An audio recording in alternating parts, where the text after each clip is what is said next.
वो कहते हैं प्रारब्ध के अनुसार बुद्धि, या कहें कि बुद्धि भी प्रारब्ध के अनुसार हो जाती है। अब कैसे?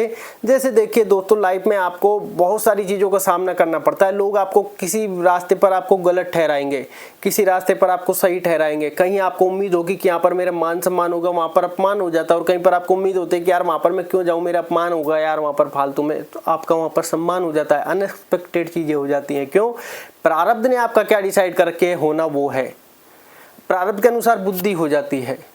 वो कैसे? मान लो आज आपके कहें कि फैमिली के चहिता है एक, कि यार मैं फैमिली का, चाहे फैमिली मेरे साथ कुछ भी करे, मैं फैमिली के साथ रहना चाहता हूँ, फैमिली की सेवा करना चाहता हूँ, चाहे वो कितनी गाली गलौज करे, चाहे कितना ही कुछ करे, कि मैं उनकी सेवा करूँ। लेकिन आपके प्रारब्ध में सेट कर देगा कि आप बाहर जाकर ये कार्य करेंगे, तो आपको अपना घर, अपनी फैमिली छोड़नी होगी, बाहर जाकर कार्य करने पड़ेंगे। भगवान श्री कृष्ण ने भी 14 साल की उम्र के बाद माता यशोदा के वहाँ से उनको जाना पड़ा, क्योंकि उनका आगे का कार्यक्रम लिखा हुआ था, या फिर कहें कि आगे का प्रोग्राम, उनकी लीला सेट थी।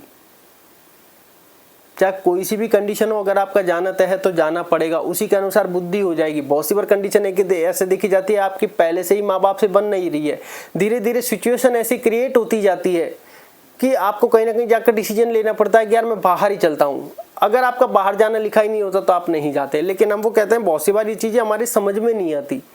ईश्वर की माया समझ में कैसे आएगी? बहुत सी बार ऐसा लगता है कि इंसान कर रहा है, यार इंसान इतना कष्ट क्यों दे रहा है। देखिए कहीं ना कहीं उसके जीवन में कष्ट लिखा हुआ है, कहीं ना कहीं उसके जीवन में कष्ट लिखा हुआ है। क्योंकि जैसे मैंने आपको वीडियोस में बताते रहता हूँ कि जैसे लाइफ में जब हमने चीज़ें या फिर किसी से पूछी या फिर किसी से जानकारी ली, क्योंकि बहुत से लोग सवाल करते तो हम और ज़्यादा डीप में जाने का प्रयास करते हैं, तो उसके बाद जब उन्होंने बताई कि यार तुम कर्म करोगे और तुम्हारे हाथ में जस नहीं है, इन द सेंस काम करोगे लेकिन तुम्हारी काम की वाई कोई नहीं करेगा, काम में नुस्ख निकाला जाएगा तुम्हारे में। तुम काम एक्स्ट्रा ऑर्डिनरी करोगे, वाही के पात्र भी हो, लेकिन तुम्हारी वाही कोई नहीं करेगा, कोई तुम्हें धन्यवाद तक नहीं करेगा। ऐसे में सिचुएशन आती है, फिर हम कर्म क्यों करें? तुम कर्म भी नहीं रोक पाओगे, क्योंकि तुम्हारे हाथ में वो कर्म करना लिखा है। दूसरा, वहां से तुमको कहें कि तुम्हारे हाथ में वो जस नहीं है, या फिर कहें कि वो यश नहीं है कि कोई तुम्हारा धन्यवाद कहे, तो वहां पर तुम्हारा सुनना भी लिखा है। ये जीवन में हमारे कष्ट लिखे हैं, तो वो हमें भोगने होंगे, चाहे हम हो चाहे हमारी फैमिलीज हो। हम इसको कितना बदल सकते हैं ये तो शायद हमें पता नहीं, क्योंकि जो होना है वो तो निश्चित हो चुका है, उसको बदला नहीं जा सकता। क्योंकि जिसका बाहर जाना अब लिख चुका है वो बाहर जाएगा, जिसका उनके साथ रहने का लिखा है वही साथ रहेगा। उसी के अनुरूप हमारी बुद्धि हो जाती है। हो सकता है फैमिली आपको निकाल दे और बाद में आपको रियलाइज हो कि मेरे बाहर आना ही लिखा था। ऐसी कंडीशन में देखा भी जाता है, फैमिली से आपकी अनबन चालू हो जाती है। फैमिली जिसको चाहती है, हो सकता है वो पहले से ही बाहर रह रहा हो, उनका और उनका योग ही ना हो। क्योंकि लाइफ में फिर जैसे कुछ अलग हो जाता है, या फिर कहें कि कुछ लोग ऐसे हो जाते हैं कि यार आपने 2 शब्द कह दिया, पर कुछ चीज़ें ऐसा एक्स्ट्रा ऑर्डिनरी होने लग जाती है कि हम बहुत से बार डिवोर्स के केसेस तक पहुंच जाते हैं और डिवोर्स हो जाता है। देखना, पहुंचना और होना, ये आप इस बात को समझिए, होगा जब आपके प्रारब्ध में लिखा है, उससे पहले नहीं हो सकता। अब आप ये सोच रहे हैं कि मैंने ऐसी गलती क्यों की और ऐसे सब चीज़ें क्यों की। देखिए किसी ना किसी व्यक्ति को तो माध्यम बनाया ही जाएगा, क्योंकि संसार में हर व्यक्ति एक निमित्त और माध्यम मात्र है। आज मान लो मेरे मुंह से कुछ बातें निकलें, वो आपके लिए ऐसी रामबाण साबित हो जाए कि आपके लिए अच्छा ही अच्छा होता चल जाए, तो आप क्या मुझे धन्यवाद कहोगे? बिल्कुल कहोगे, क्योंकि धन्यवाद हर व्यक्ति कह देता है कि धन्यवाद भाई साहब। लेकिन अब यहाँ पर बात दूसरी आती है कि अब हम ये सोचे कि यार मेरी वजह से हुआ है, बस वही मामला खराब है, तो मैं तो हुई कौन? कि हम सब इस संसार में निमित्त माध्यम मात्र हैं। कि ईश्वर को कोई भी कार्य आपका कुछ भी भला करवाना होगा तो किसी न किसी को माध्यम बना के आपके पास भेजा कि जाओ और एक लाइन इनके पास बोल के आओ।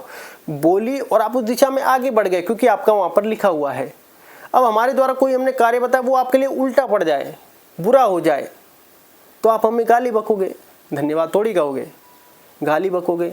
लेकिन इसमें अभी हम भी क्या करें? बस पश्चाताप कर सकते हैं कि यार हमारे द्वारा किसी का गलत हो गया, लेकिन हम भी वहां पर संकोच करेंगे, हम तो निमित्त माध्यम मात्र हैं। हम तो बस क्षमा ही याचना कर सकते हैं ईश्वर से कि यार चाहे गलत में सही, हम इसका माध्यम बने। तो हर प्रकार से आपको यहाँ पर इस संसार में हर व्यक्ति एक दूसरे के निमित्त माध्यम है। ईश्वर जब किसी न किसी द्वारा संकेत भेजेगा तो किसी निमित्त माध्यम मात्र के द्वारा भेज सकता है, किसी और चीज़ों के माध्यम से भेज सकता है। ईश्वर खुद थोड़ी ना आएंगे, क्योंकि इस संसार में हम सब ईश्वर के अंश अवतार ही तो हैं भाई, हम सब ईश्वर के अंश हैं।